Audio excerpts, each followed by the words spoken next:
Christmas Eve in Austin. The glass towers of downtown gleamed like frozen circuit boards against the gray December sky, and I was sitting in my wife's corner office at Apex Solutions, boxing up the few personal items that made this sterile corporate tomb feel remotely human. A coffee mug from our honeymoon in Cabo, a photo of my son Lucas from my first marriage, a paperweight shaped like a server rack that Wade had given me as a joke.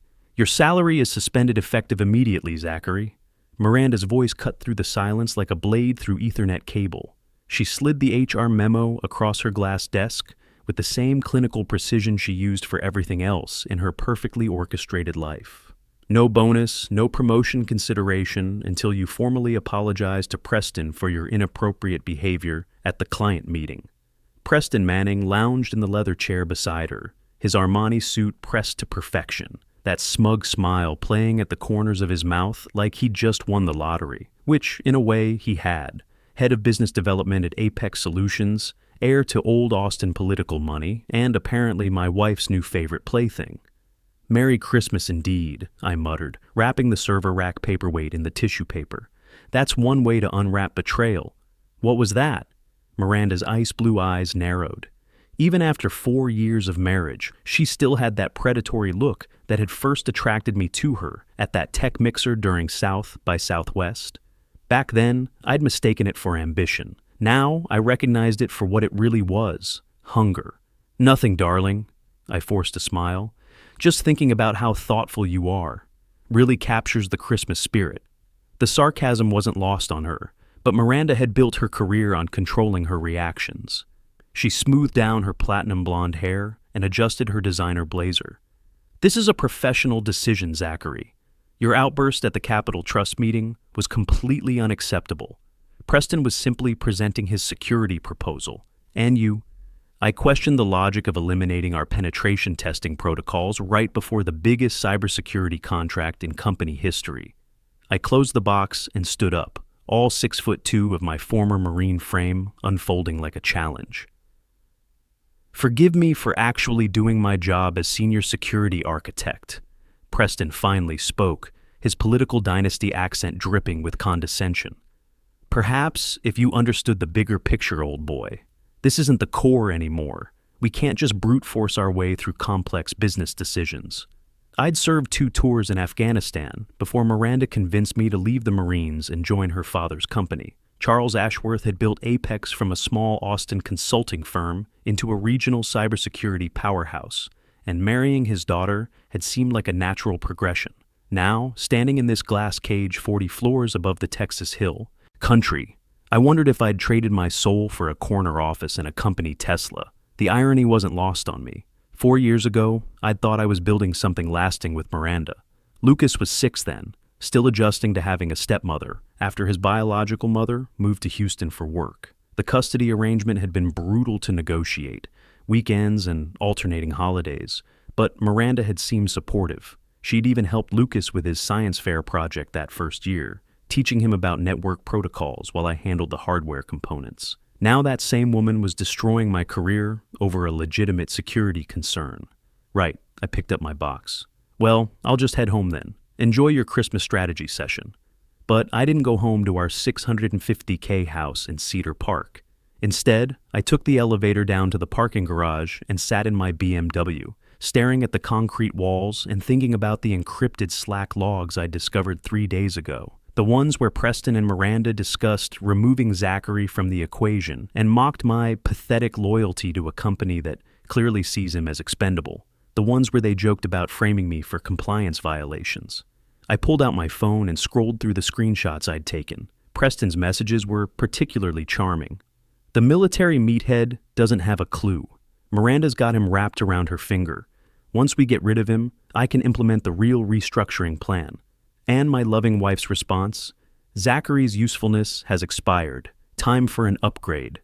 The words hit like a physical blow. 4 years of marriage reduced to a corporate efficiency memo.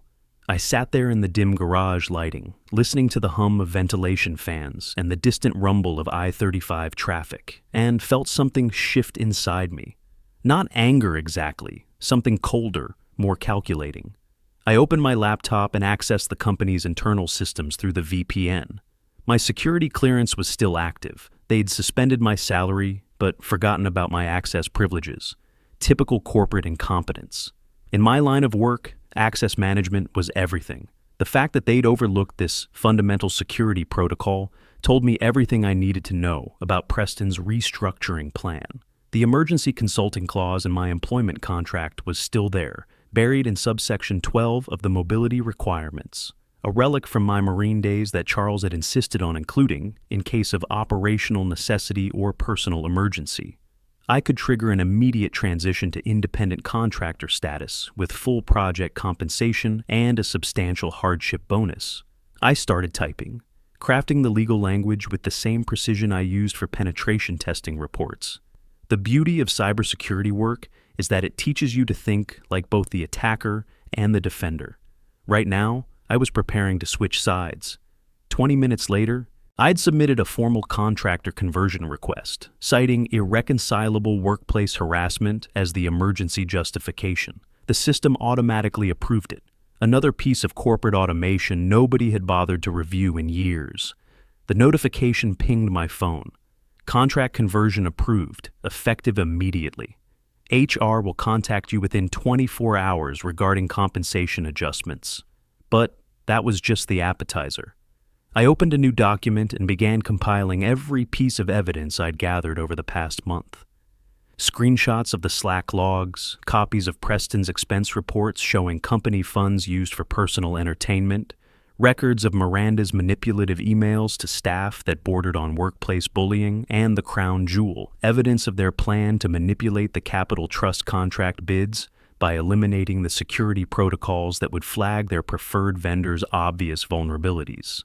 The Capital Trust deal was worth $3 million over 2 years, significant money for a regional firm like Apex. Preston's plan involved partnering with Redstone Cyber Defense, a Dallas-based outfit with impressive marketing materials, but questionable technical capabilities. I'd run preliminary assessments on their infrastructure during the vendor evaluation process. Their firewall configurations were amateur hour, their intrusion detection systems were outdated by 5 years, and their incident response protocols read like they'd been copied from a textbook. Any competent penetration test would expose Redstone's weaknesses within hours, which explained why Preston wanted to eliminate that step entirely. I attached everything to a formal compliance report and sent it directly to the company's legal department with copies to the board of directors and our external auditors. The timestamp showed 11:47 p.m. on Christmas Eve. In cybersecurity, we call this a time-delayed payload, evidence that sits dormant until the right moment to execute maximum damage. Then I walked back upstairs to Miranda's office, where she and Preston were still huddled over spreadsheets and champagne. The building was nearly empty, just a few dedicated workaholics and the cleaning crew making their rounds. Perfect for what I had in mind. I knocked on the glass door and stepped inside without waiting for permission. "Zachary?" Miranda looked up, annoyed. "I thought you'd gone home. Just wanted to let you know I've accepted the contractor conversion, effective immediately." I placed a single sheet of paper on her desk. My resignation from employee status and formal notice of emergency clause activation. The color drained from her face as she read the document. "You can't be serious. This is Christmas Eve. The legal department isn't even already approved," I smiled. "Amazing what you can accomplish with the right security clearance and a thorough understanding of company policy." Preston leaned forward, his smugness replaced by something that looked almost like panic. "Now see here, Caldwell, you can't just—" "Actually, I can." I turned to leave, then paused at the door. "Oh, and Miranda, you might want to check your email in the morning. Legal's going to have some questions about those compliance issues." I walked out, leaving them staring after me in stunned silence. The elevator ride down felt like a descent into a new life, one where I wasn't playing defense anymore. At 5 a.m. on Christmas morning, my phone started ringing. First Miranda, then Preston, then Charles himself. I ignored them all, sitting in my apartment with a cup of coffee and watching the sunrise paint the Austin skyline in shades of gold and crimson. The moving company would arrive in 2 hours. I'd already arranged temporary housing near Lucas's school, a furnished apartment that would serve as my operational base. The beauty of cybersecurity work is that most of it can be done remotely. Geography becomes irrelevant when you're fighting in digital space. The moving company arrived at 7, professional and efficient. By noon, my entire life was packed into boxes and loaded onto a truck, bound for my new place in North Austin. I left only one thing behind, a note on the kitchen counter of the home I'd shared with Miranda for 3 years. Enjoy your restructuring. Merry Christmas. Zed. Austin in winter was like stepping into a tech thriller directed by someone with a sense of humor. Glass towers stretched toward limestone hills, and the wind off Lake Austin cut through my jacket with surgical precision. I'd rented a place in North Austin, close enough to Lucas's school to maintain my weekend custody, but far enough from Cedar Park to plan my next moves without interference. The company had tried to spin my departure as a mutual decision for operational efficiency, but word travels fast in Austin's tight tech community. Within a week, I was getting calls from former colleagues, some sympathetic, others clearly fishing for gossip. Heard you and Miranda had a falling out, said Kevin Rodriguez, one of the senior analysts I'd worked with for 3 years. Shame, really. Though between you and me, mate, some of us saw this coming. Oh, really? I was sitting in a coffee shop near UT campus, watching students cramming for finals. What gave it away? The way she looked at Preston during meetings, like a cat eyeing a particularly fat mouse. Kevin lowered his voice. Plus, there's been talk about the restructuring plan. A lot of the team thinks it's insane, cutting penetration testing right before the Capital Trust contract. The Capital Trust contract. A $3 million cybersecurity deal with a consortium of Texas banks. The kind of contract that could make or break a regional firm's reputation, and the perfect opportunity for someone to skim a substantial commission by recommending the right vendor. Well, I said, I'm sure Preston knows what he's doing, right? Kevin's silence suggested he thought otherwise. Anyway, heard from Lucas lately? How's he taking the separation? My son, 8 years old, sharp as a tack, and currently spending his Christmas break with his mother in Houston. I'd managed to avoid explaining the details of my marital situation, but kids have a talent for reading between the lines. He's fine, I said, looking forward to seeing Star Wars with me this weekend.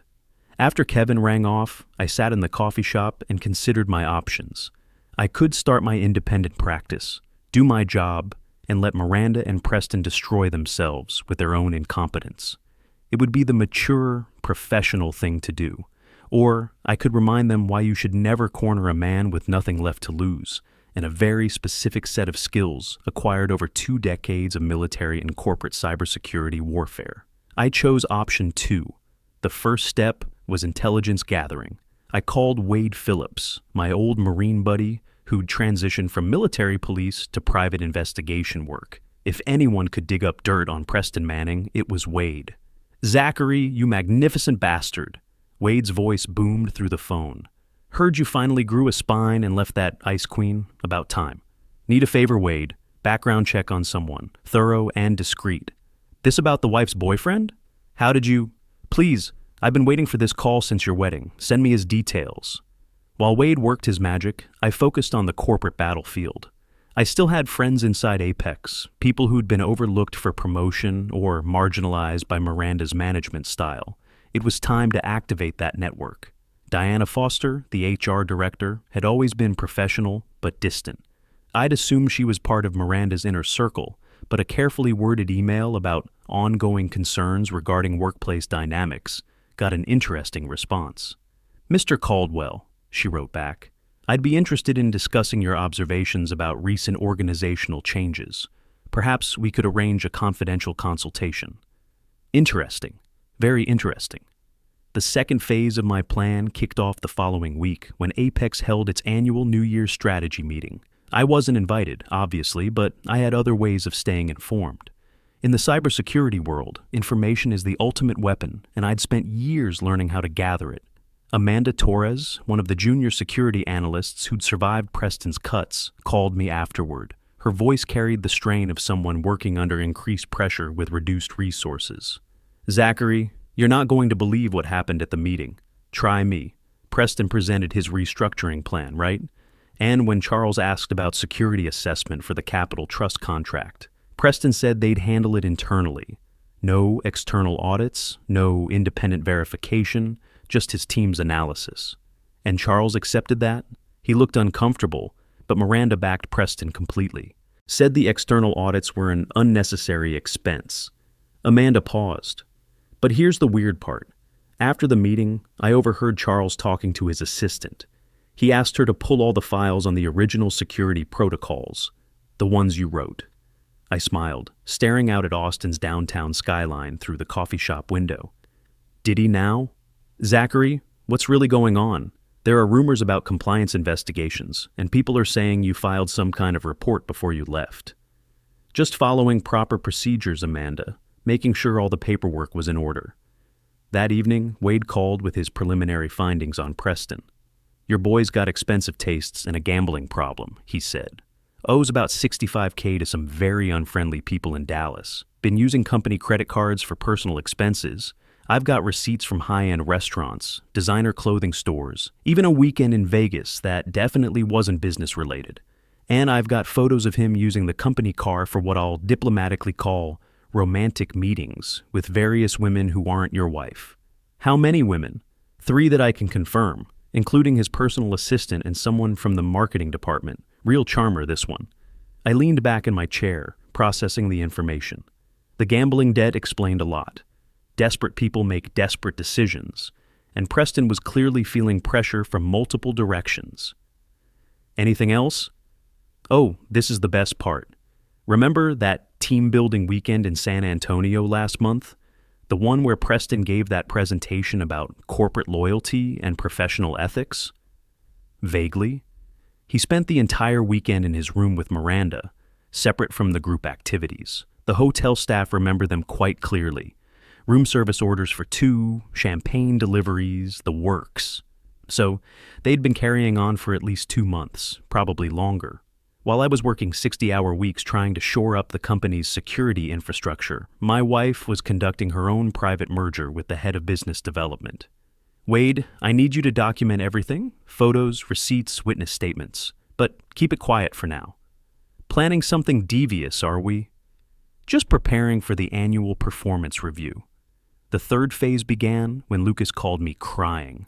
I was reviewing security logs for a potential client when my phone rang, and hearing my son's distressed voice immediately shifted my priorities. Dad, I heard something at school today. Mason's mom works at Apex, and she said people are talking about you and Miranda getting divorced.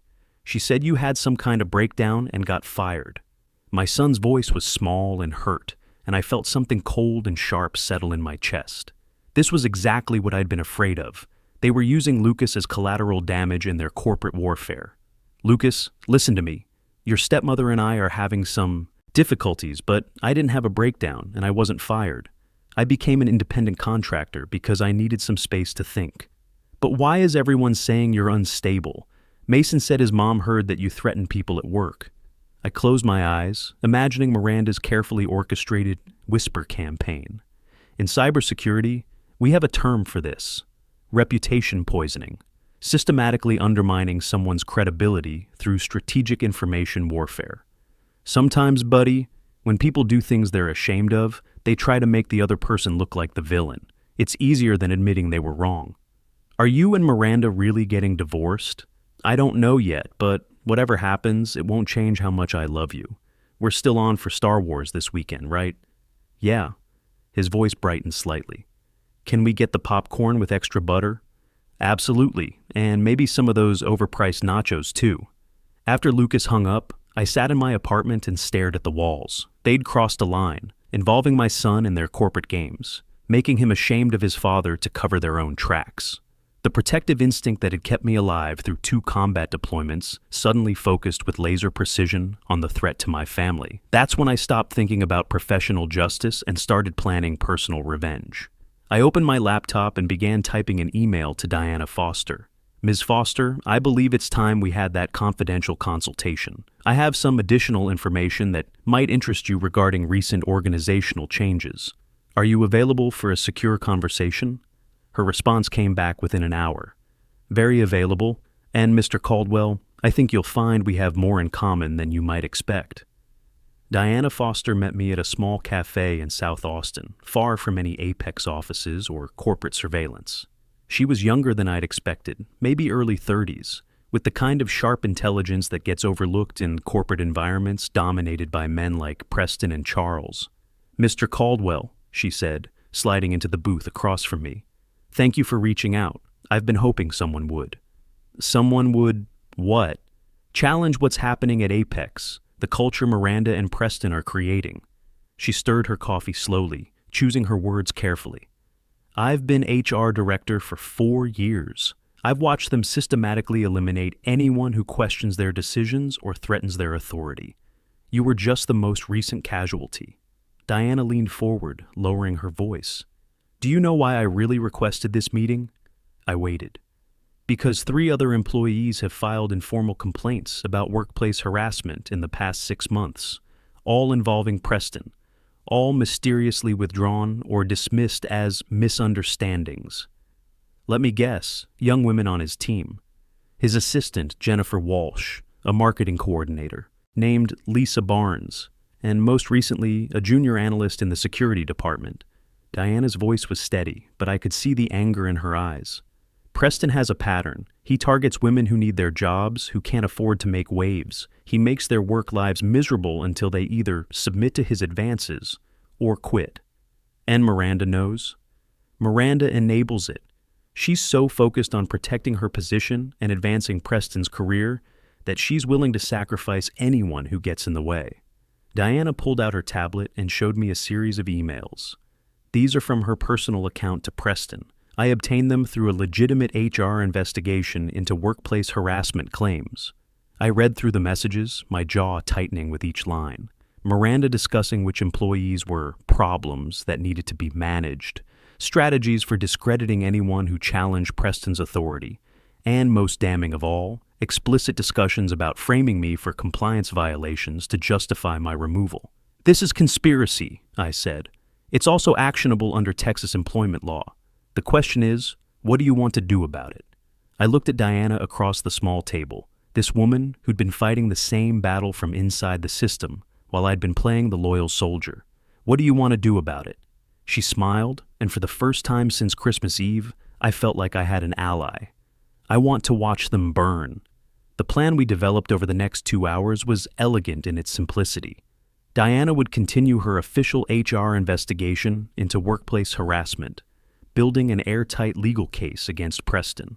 Meanwhile, I would work from the outside, using my industry contacts and insider knowledge to undermine their credibility with clients and partners. "The Capital Trust contract presentation is next week," Diana said. "Preston's betting everything on landing that deal. If something were to go wrong—" "What kind of something?" "Oh, I don't know. Maybe if the client receives some anonymous information about Apex's recent organizational changes. Questions about our security assessment capabilities. Concerns about leadership stability." I grinned. "That would be unfortunate. Tragic, really." Phase 1 launched the following Monday. I'd spent the weekend crafting a detailed analysis of Apex's security protocols, highlighting the gaps created by Preston's restructuring. Nothing libelous or false, just a professional assessment of how the recent changes had compromised the company's ability to deliver on major contracts.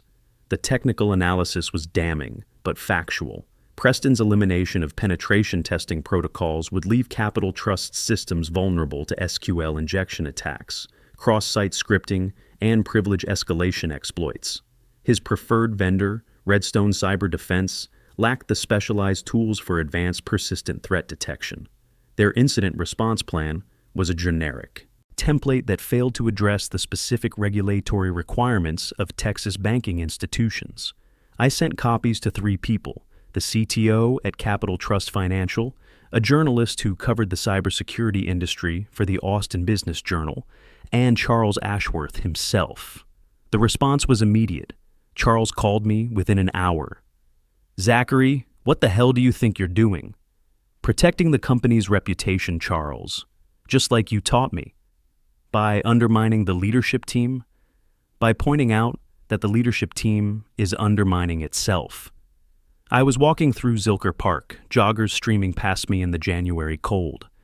When Capital Trust asks why Apex eliminated its penetration testing protocols right before bidding on the biggest cybersecurity contract in company history, what are you going to tell them? Silence on the other end of the line. Charles, I've got nothing against you personally. You gave me a chance when I left the Marines, and I'm grateful. But your daughter and her boyfriend are going to destroy everything you've built. Preston's a good man, Zachary, and Miranda's my daughter. Preston's a predator who's using company resources to fund his gambling debts and his affairs, and Miranda's so blinded by ambition that she can't see he's playing her. Another long pause. You have proof of these allegations? I have documentation, photographs, witness statements, and if you don't believe me, ask Diana Foster about the HR complaints she's been investigating. I hung up before he could respond. The rest unfolded exactly as I'd planned, but with satisfying attention to detail that made each victory meaningful. The Capital Trust contract was quietly withdrawn after their security team ran independent assessments that confirmed every concern I'd raised in my analysis. The Austin Business Journal ran a piece about leadership questions at local cybersecurity firms, citing anonymous industry sources who questioned recent organizational changes at Apex Solutions. Wade's investigation bore fruit when Preston's gambling creditors started calling Apex directly, looking for their money. The company credit card fraud became impossible to ignore when the accounting department flagged $23,000 in unauthorized personal expenses over 6 months.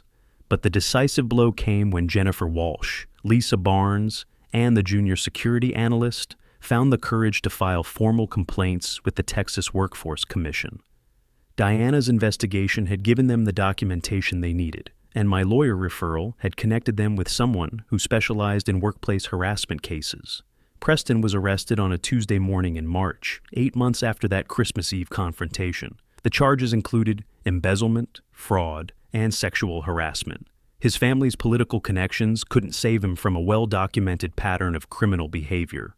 Miranda resigned the following day, her career in cybersecurity effectively over. Charles sold what was left of Apex to a Dallas firm for 30 cents on the dollar, keeping just enough to pay the legal settlements and employee severance packages. By summer, I was sitting in my new office in downtown Austin, reviewing proposals for a state government contract. Caldwell Cybersecurity Consulting had 15 employees, offices in Austin and San Antonio, and a client list that included major tech companies throughout Texas. We specialized in comprehensive security assessments with particular expertise in identifying internal threats and organizational vulnerabilities. The real satisfaction wasn't just professional success. It was the phone call I received on a Thursday afternoon in September. Dad, guess what? Lucas's voice bubbled with excitement. What's up, buddy? I got into the advanced computer science program at school, and my teacher said maybe you could come talk to the class about cybersecurity sometime. I'd love to do that. Are you sure you want your old man embarrassing you in front of your friends? Are you kidding? All my friends think what you do is so cool. Mason's always asking me about how you caught those bad guys at your old company. I smiled, looking out at the Austin skyline from my corner office. Well, tell Mason that the most important thing about cybersecurity is protecting the good guys. Everything else is just details. Dad? Yeah? I'm proud of you for doing the right thing, even when it was hard. After Lucas hung up, I sat in my chair and reflected on the past year. The anger that had consumed me since Christmas Eve was gone, replaced by something calmer, but no less powerful. Purpose. Miranda had been right about one thing. My usefulness at Apex had expired, but she'd been wrong about everything else. Sometimes the best way to handle betrayal isn't forgiveness or moving on. Sometimes it's making sure the people who wronged you understand exactly why they should have left you alone in the first place. Preston got 18 months in federal prison and 3 years probation. Miranda found work at a small consulting firm in San Antonio, making a fraction of what she'd earned at Apex. Charles retired to his ranch outside Austin, a broken man who'd learned too late that family loyalty has its limits. As for me, I was exactly where I belonged, protecting the people who couldn't protect themselves, building something meaningful from the ashes of betrayal, and making sure my son understood that integrity isn't just a word, it's a choice you make every day. The war was over, justice had been served, and Zachary Caldwell was finally home.